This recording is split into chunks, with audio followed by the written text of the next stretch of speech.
My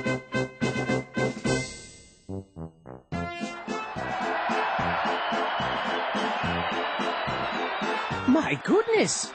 What's this?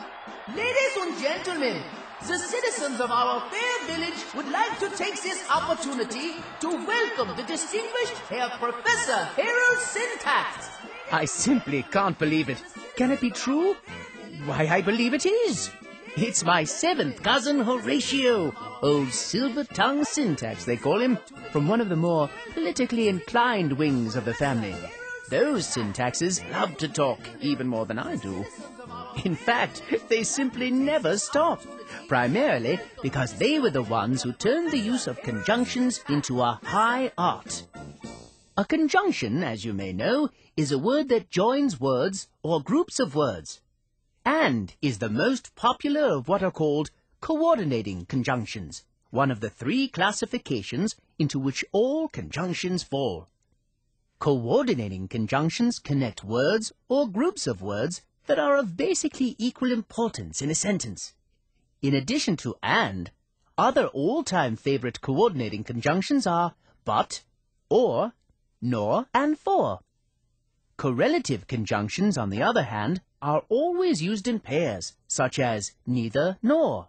Some others are either or, not only but also, both and whether or. Correlatives are the second classification of conjunctions. The third, subordinating conjunctions, begin clauses that, in their entirety, normally function as adverbs, that is, those that usually tell when, where, or occasionally why. Now you may be asking yourself, what is a clause anyway? And I answer, a clause is a group of words with the subject and predicate.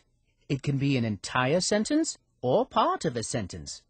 When we talk about subordinating conjunctions and clauses, we are talking about clauses that are a part of sentences. Here are some examples.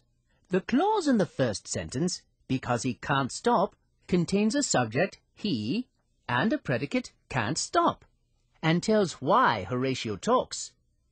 The clause in the second sentence, before it leaves, suggests when we should get on the train. The subject of the clause is it. The predicate leaves. In the third sentence, the clause wherever the train takes us obviously tells where. The subject of the clause is train, and the predicate is the verb takes.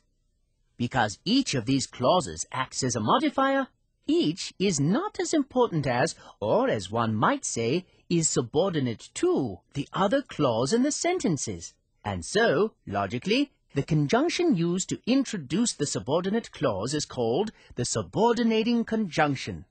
Now, can you name the subordinating conjunctions in the last two sentences?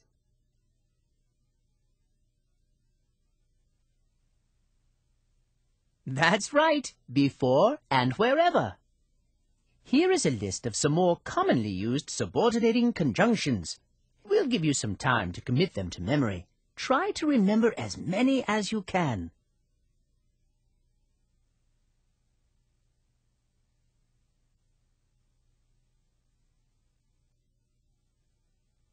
And now, just to keep you on your toes, see if you can tell whether the underlined conjunctions are subordinating, correlative, or coordinating in these sentences Nemesis has prepared for you.